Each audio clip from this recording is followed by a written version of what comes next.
You could be the kind of person that thinks they're political and is all about justice in the world, but you're walking about in shoes made in China with designer clothing that uses and abuses the humans that are below us in the pecking order. And those people are the kind of people that would look at us exactly the ways that we are looking at who and what we hate. So it has to really be looked at constructively and realising the hypocrisy and making the changes within. Everything is about looking within. Although there's a lot of things in our own country we feel is unfair, we're comparing ourselves to, what they do and what we can, and the he said, she said of the situations.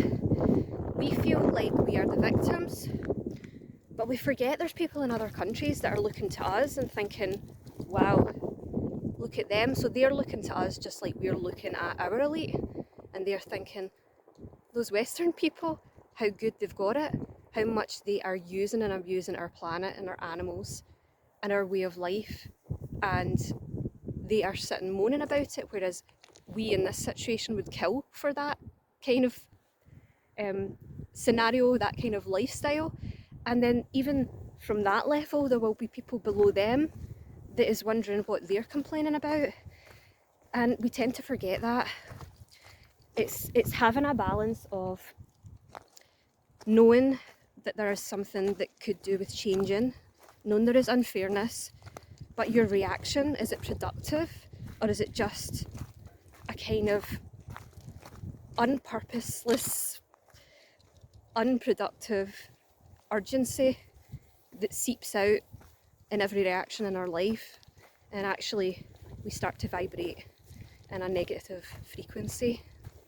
There's been almost a sense of urgency in the air with a lot of people recently, and I have noticed a lot of people expressing themselves about how much negativity is in the air.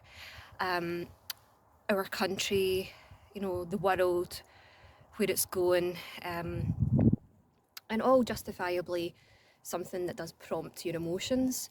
And it's good because it shows signs of empathy when you feel that there's injustice or there's things that need to be changed in this world.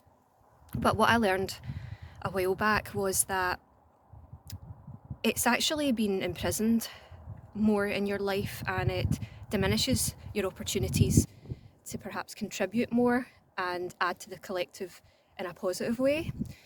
And that's not saying that, when you have been triggered by thoughts of anger or injustice, that you can't make a positive change, because there are people out there that have been propelled by that anger, that have been propelled by a feeling of unfairness, and they've actually made quite a mark in life. But the vast majority of us, what actually happens is we don't know what to do with that feeling.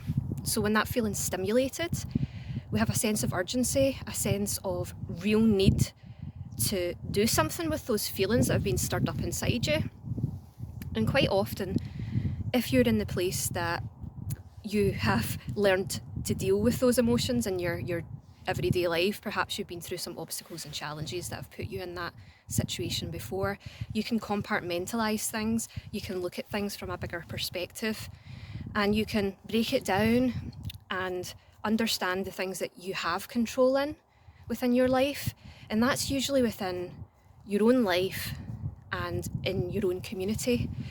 And from there, those kind of people can then deal with those emotions and use that as an outlet to bring good to their community. And you might think, how's that going to change the world? There's bigger problems here.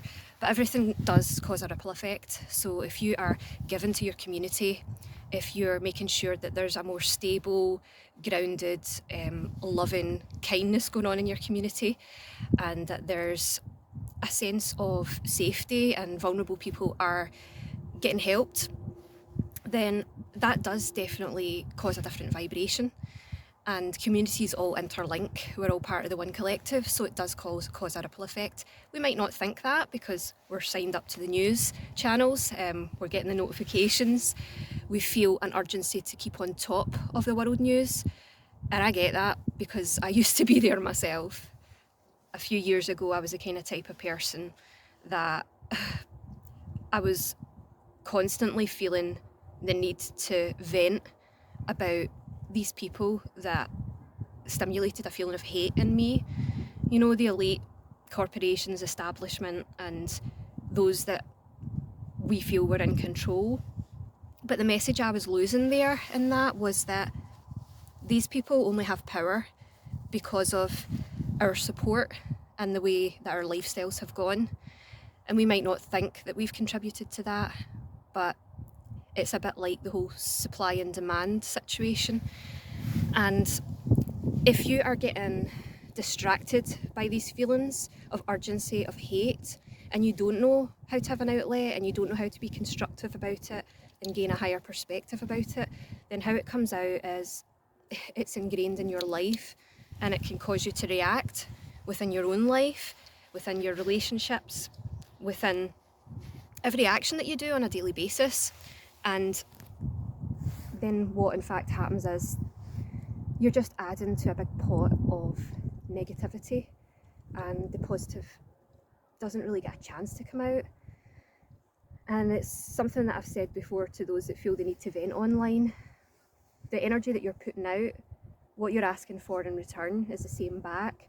So if you're in a bad headspace and you're putting that out there, we're encouraged to put it out there to get support. But what often happens is you get a string of comments that's vibrating in that same energy zone. So it's almost like we're feeding each other, and we just stay in this state of stagnant, stale bitterness, and it's distracting us from the good that we can do in our everyday lives. And the main good that we want to be doing is really building up our families, our communities, our relationships to the point that we feel less dependent on systems or on this way of life that we have come to hate, because we don't really realise the ways in which we are tied up to that little red thread, and we're contributing to that through our leaning on certain lifestyles, consumerism. And I guess all in all is being that slave to the media. We think that we're keeping in touch, we think that we're keeping on top of the latest news, and that not to do that is being ignorant. But what I found is, as I started following a lot more spiritual gurus, I realised that they didn't have a place in politics. And I've come to realise why, is because it's a system, and it's something that we've conformed to, and it's man-made constructs. And when you get into spirituality, you begin to see that everything's an illusion. And the more that we get caught up in the propaganda and we're stimulated by that, we're stimulated and we're distracted by an illusion, and we don't get the chance to put it back into our lives and into our communities in the ways that would actually help. So that sense of urgency, if you're feeling it right now, sit with it and ask yourself, how is this going to come out in other ways if I don't know what to do with it? Recognise where it's come from, and if you recognise it's coming from triggers that are lying within the media, then ask yourself, what is the agenda there? Because most of the time it's keeping us distracted to make us feel that there's an us versus them separation, and really all it's doing is creating a lot of people who are hating on each other. So stay true. Thank you for listening.